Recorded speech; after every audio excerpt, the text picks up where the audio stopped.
With no deal or date set for further talks, where do these countries representing the two largest economies go from here? Charles Hankla is an associate professor of political science at Georgia State University, and he's joining us from Atlanta. Charles, let me get to some specific questions in just a bit, but I'd like to quote from a piece you wrote a couple of months ago as the U.S. president was heading down this road, and you wrote, President Trump's approach to trade seems to be based on a false understanding of how the global economy works, one that also plagued American policymakers nearly a century ago. Essentially, the administration has forgotten an important lesson from the Great Depression. What's that lesson?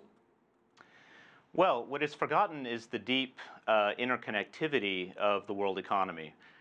So a unilateral sort of trade policy like the one that's being followed by the Trump administration is likely to create a tit-for-tat sort of trade war, which we're seeing the potential beginnings of now if it isn't put a stop to. And that sort of tit-for-tat trade war, without either side really desiring this to happen, can lead to significant reductions of trade and can have very important negative deleterious effects on the real economy. What do you make of the administration's demands from China? It was a lengthy list of demands, chief among them that China cut the U.S. trade surplus by $200 billion. Some of the items on this list seem very unrealistic. Yes, I think that's absolutely right. In fact, asking for adjustments in essentially trade outcomes, such as the overall trade deficit, is quite unusual in international trade negotiations. Typically, what's negotiated are trade policy inputs, such as tariff levels or quota levels, and outputs usually are not negotiated. And the reason for that is that the total trade deficit and total trade levels are related, yes, to policies, but they're also related to broader macroeconomic factors, such as the savings rate, and also to broader structural factors, such as how competitive products are and exports are. So that's quite unusual. And the scale of it is also quite extraordinary, because currently the trade deficit in goods and services between the U.S. and China is around $330 billion. So basically what the Trump administration is asking is for a cut in Chinese exports to the U.S., unless there's some offsetting increase in U.S. exports to China, of nearly 2/3 over the next 2 years. And so that is quite extraordinary. And the other major request, which involves basically rethinking China's Made in China 2025 industrial policy, is also quite extraordinary, because there have been debates in the past over whether industrial policy, such as China 2025, is legal under international trade law. For example, the U.S. and the European Union have had disputes on this issue over Boeing and Airbus subsidies. But what's different about this negotiating demand on the part of the Trump administration is that it's not looking at a particular subsidy to a particular industry, but rather at the broader industrial policy of China.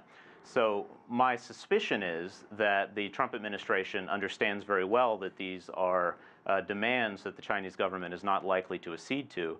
And so I imagine they're doing it for one of two reasons. The first one is to play hardball with the Chinese government, to say, we're serious about this, so that they can then back away from those less reasonable requests and get something more reasonable, like a reduction in Chinese tariffs, which are currently about 6.5% higher than American tariffs on average. Or it might be for domestic consumption, because of course the China trade issue was a big one for Trump during the election, and to come out with these sorts of heavy demands on the part of the Chinese might be something that will play well, at least temporarily, with his domestic audience. But some of those people in the domestic audience, the people who voted for him, are already going to suffer, aren't they? I mean, you see soybean farmers in the Midwest who voted heavily for Trump already feeling the effects of things. We just heard from nut farmers who may also be feeling the effects. What about that aspect of this story? Yes, that's a very good point. So I think that people will find and are finding that rhetoric, which can be quite attractive, about pushing China to change its unfair trade practices and so forth, might not feel as good in practice as it does in theory. And there are many Trump voters. A recent study indicated that well over 150,000 jobs in the rural sector, in the agricultural sector, could be lost in the United States if the trade war continues.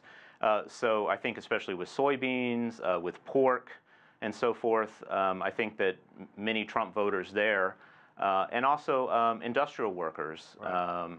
will be negatively affected by a trade war. And I think many of them are understanding that, and you're seeing increasing pushback on that. So I think Trump's going to have to be very careful how he manages these negotiations, because if he doesn't push hard enough, he'll look weak. But if he pushes too hard and a trade war starts, then it could hit his voters in the pocketbook. Yep. Well, we're going to have to leave it there. Charles Hankla joining us from Atlanta. Thanks so much.